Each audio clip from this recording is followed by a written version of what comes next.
For years she was only seen as a maid, silent in the background, a broken bar, until one moment of truth revealed her hidden power. With a single word, Amamira shattered centuries of silence, and the world would never look at her the same again. She was humiliated right in the golden lobby of the 7-star hotel, bent over wiping a table beneath the crystal chandelier. A female receptionist scoffed, "Careful, if you wipe the guests' feet by mistake, you'll lose your job." The manager waved her off with irritation, ordering her to disappear before their royal entourage arrived. But when Sheikh Fiddle began speaking in ancient Arabic and no one understood, it was Amir the maid pushed aside, invisibly, who looked up and echoed every syllable in flawless Hadrami dialect. The room froze in silence. The sheikh stood, eyes narrowing. "Where did you learn that? Or were you once one of us?" The lobby was dressed in gold and glass, lights that cost more than entire houses shimmering above. Amamira Collins, 29, stood in her plain white blouse and black skirt, dark brown hair tied back, no makeup, no jewelry, just a rag in her hand and a bucket at her feet. She had been scrubbing all morning, hands raw, back aching from bending. The receptionist, nails lacquered blood red, scarf tied in designer precision, leaned smugly across the counter. "You missed a spot," she said, pointing to nothing.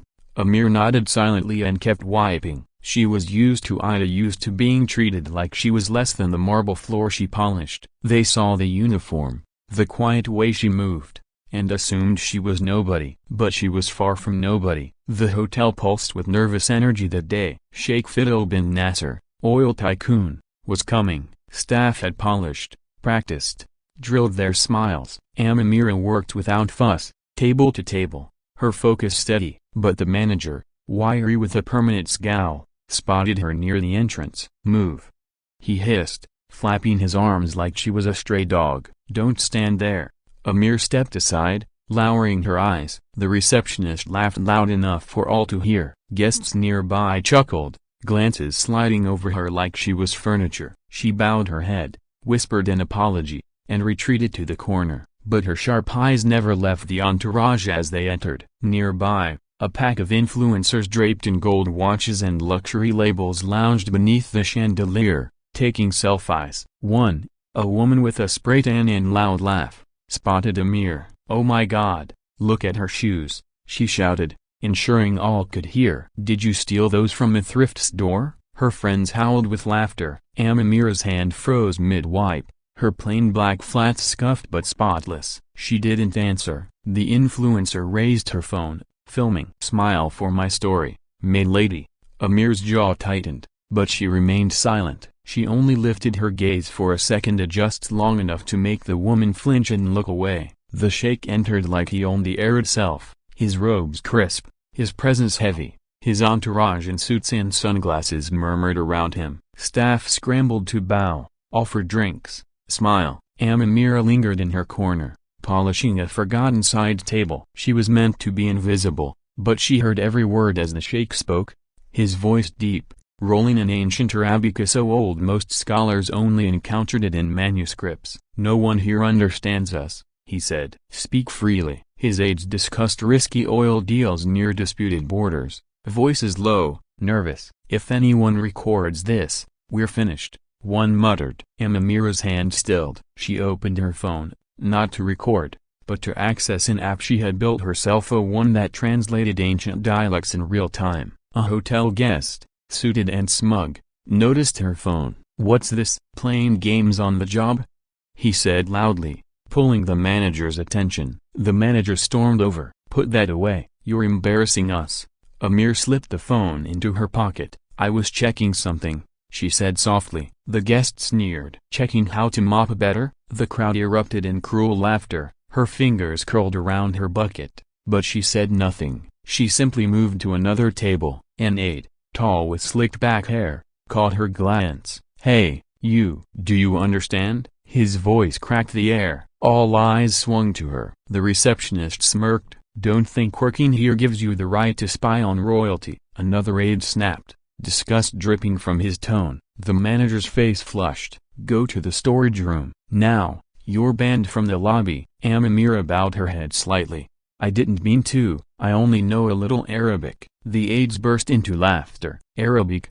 The slick-haired one jeered. Since when do maids speak the language of kings? The receptionist cackled, her laughter sharp. Amir tightened her grip on the rag, but her face remained calm. As she turned to leave, a young bellboy, barely 18, whispered, "Don't let them get to you, Amira. They're just loud." She paused, her gaze softening for a moment, then gave a small nod. In her pocket, she brushed the edge of a photo of her younger brother, Sammy. His smile, frozen in time, steadied her. The sheikh's eyes followed her. He leaned forward, speaking again in ancient Arabic. "A test. If you understand, repeat this in Hadrami prose." The lobby went silent.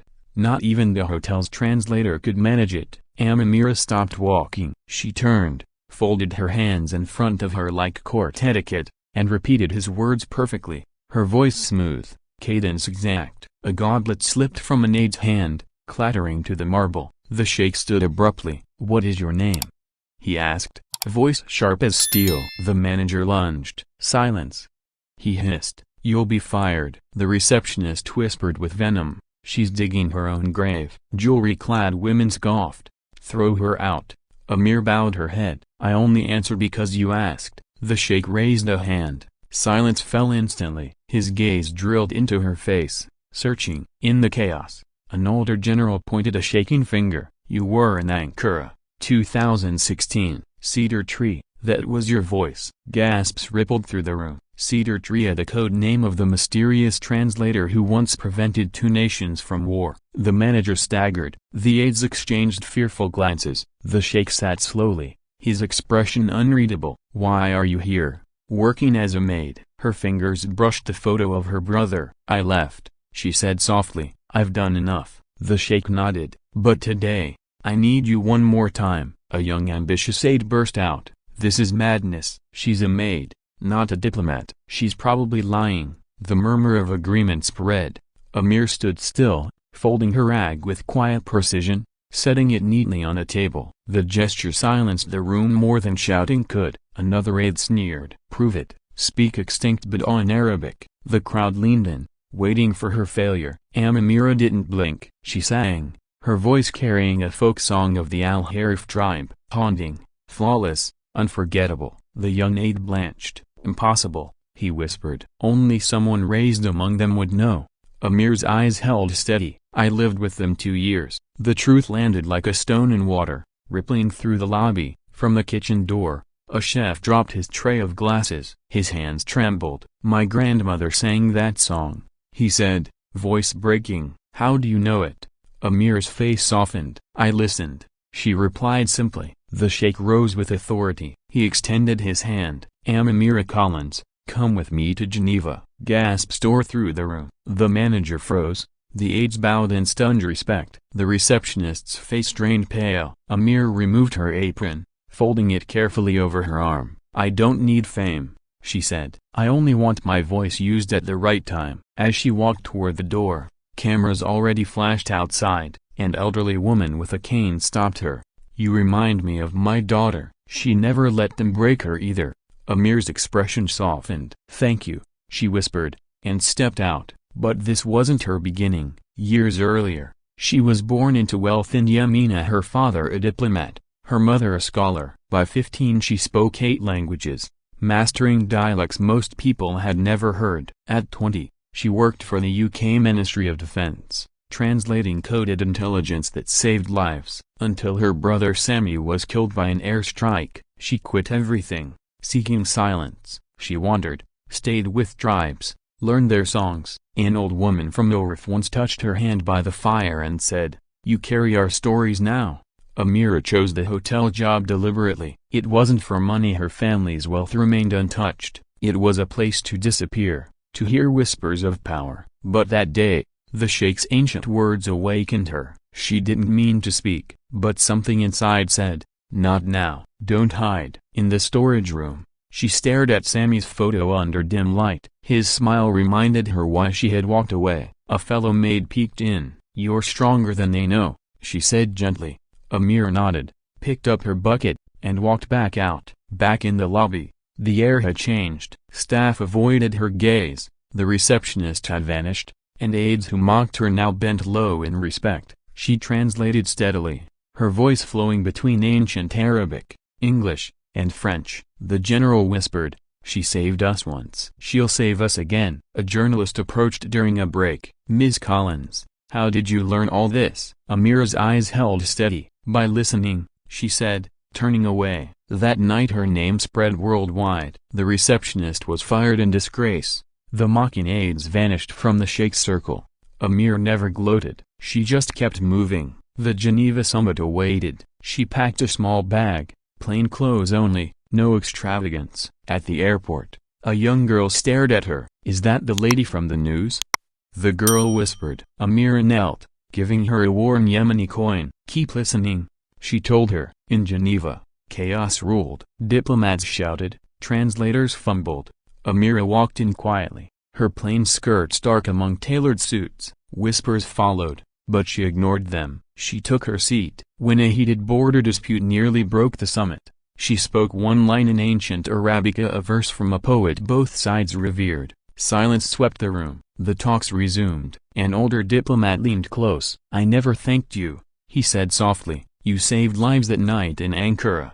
Amira only nodded, her fingers brushing Sammy's photo in her pocket. She didn't smile. She didn't need to. Her voice was enough. Amira stayed in Geneva longer than she intended. What began as a single summit turned into weeks of late nights, tense negotiations, and languages resurrected from the edges of history. She moved like a shadow through rooms filled with power, translating with precision, never adding, never taking away. Her calm unnerved some, inspired others. Diplomats who had dismissed her at first now angled their chairs toward her, waiting for her words as though the entire summit balanced on her tongue. And sometimes it did. She wore the same plain blouses and skirts she had packed from Dubai, refusing the tailored suits offered by aides. "You'll look more professional," they said. She shook her head. "My voice is the only uniform I need." The journalists loved her restraint, spinning stories of a mysterious maid who spoke like royalty and carried herself with the quiet gravity of someone who had nothing to prove. But the attention made her uneasy. She slipped out of back doors when cameras gathered,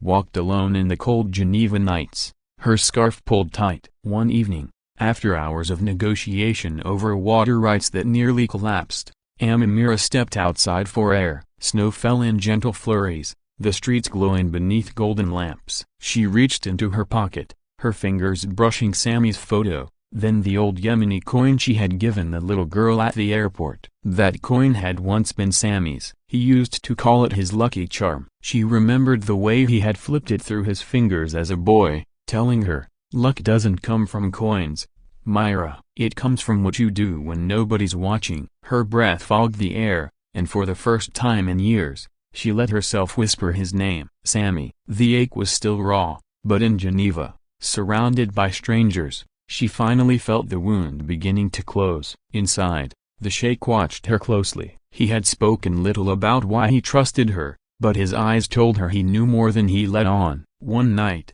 between sessions, he called her to a quiet room. Only the two of them. No aides, no translators. He poured tea into delicate glasses, his hand steady. "You left that life behind," he said. "And yet, when I spoke in ancient Arabic, you could not stay silent." "Why?" Amira met his gaze. Her answer was simple. "Because silence would have been betrayal." The sheikh leaned back, his expression unreadable. "Do you know why I tested you?" She shook her head. He set his glass down, the sound sharp in the quiet. "Because the world is full of people who bow, who flatter, who trade truth for comfort. I needed to see if you still carried the fire in your blood. And you do." From that moment, something shifted. She was no longer treated as an assistant dragged from obscurity but as an equal at the table. The younger aides resented it, but the sheikh silenced them with a single look. And when tensions threatened to break the summit again, Amira's words smoothed the edges like water on stone.